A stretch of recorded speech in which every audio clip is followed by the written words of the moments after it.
Il est important de dire qu'en fait, les entrepreneurs culturels ont toujours existé.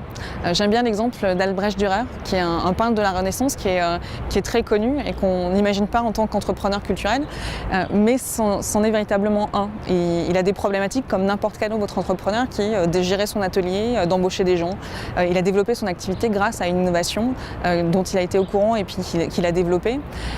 Donc c'est un véritable entrepreneur dans le secteur des arts et de la culture. Donc ils ont toujours existé.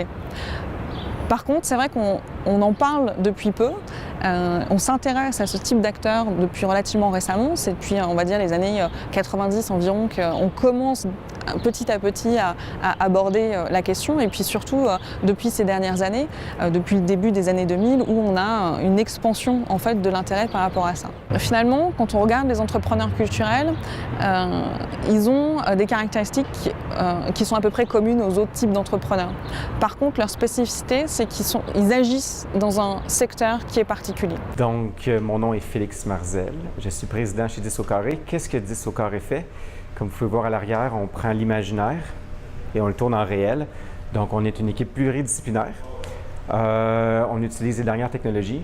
On fait des produits sur mesure en alliant design et ingénierie. Donc, on est à la frontière de l'art et la science. Le meilleur exemple d'un de nos produits se situe derrière moi. On est en train de travailler avec Kent Nagano et l'OSM où on réalise des instruments de musique pour les enfants lors de la Virée Classique 2017. C'est des animaux qui vont jouer de la musique pour le plus grand bonheur de tous. Les industries créatives sont des entreprises qui font souvent beaucoup avec très peu.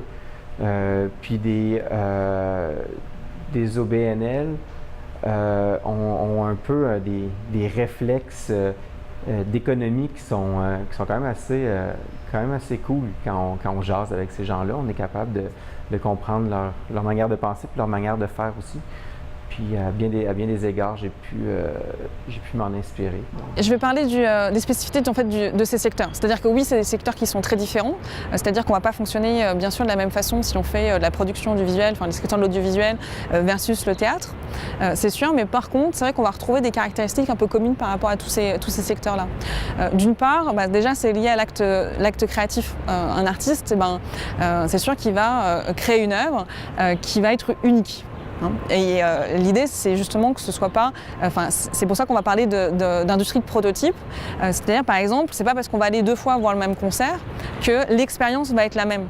Et là, ça va poser d'autres questions. C'est pas parce que moi, j'ai aimé mon expérience de ce concert-là, ces artistes-là, que mes amis vont apprécier cette expérience. Et ils vont pas savoir avant d'être allés voir ce concert. Donc en fait, ça engendre un certain risque aussi pour le consommateur.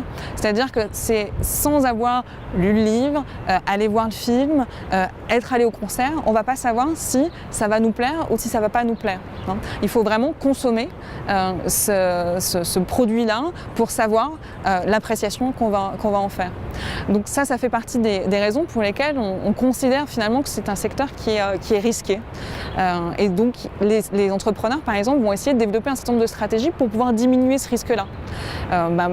Une des stratégies concrètes, je donnais l'exemple du film, on va mettre en place des critiques de films qui vont permettre d'évaluer, et puis un consommateur il va dire tiens, je vais aller voir la critique avant d'aller voir le film. On va faire des bandes annonces qui vont nous permettre d'avoir un peu une essence par rapport au film et puis se dire ok, est-ce que d'après ce que je vois, ça peut me plaire ou pas.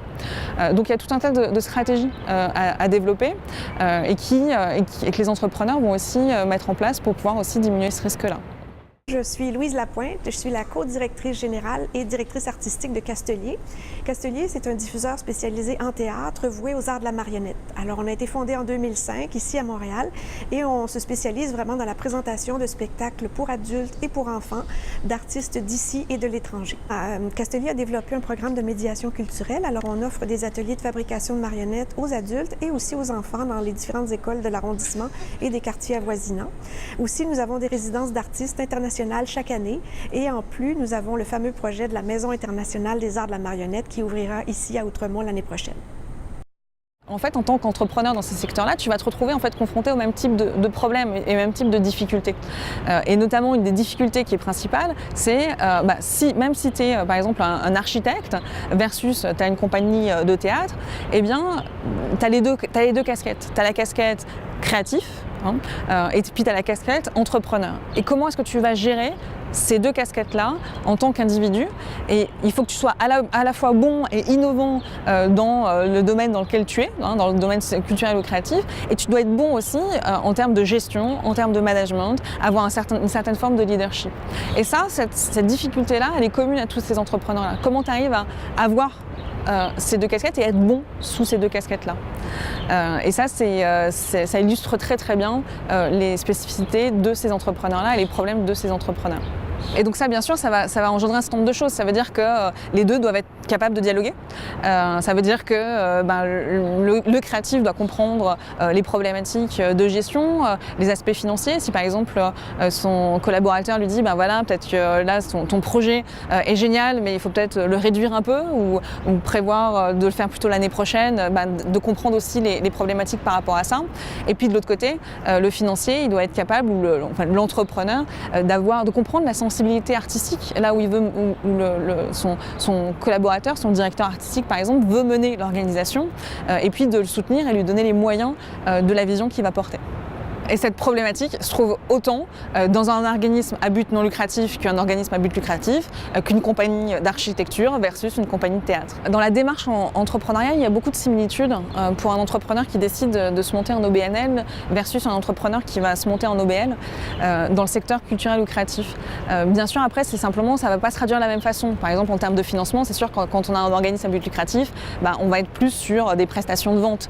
Alors que quand on va être un organisme à but non lucratif, en termes de financement, bien sûr, il y a les financements publics qui vont avoir plus d'importance. Ce que j'ai trouvé intéressant de pouvoir rencontrer des OBL en tant qu'organisme, nous-mêmes, organisme à but non lucratif, c'est de pouvoir se parler de notions qui sont devenues un peu tabous dans le milieu des organismes à but non lucratif, comme la notion de rentabilité, la notion de vente, la notion parfois même de marketing.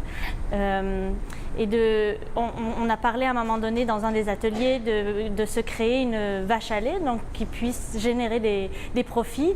Et c'est une notion qu'on a du mal à s'autoriser dans le milieu des organismes à but non lucratif, et de pouvoir juste réfléchir notre mode d'organisation avec cette optique-là, on se décensure un peu. Donc ça permet juste d'élargir notre œillère, ou nos œillets, et de pouvoir trouver des solutions un peu en dehors du cadre.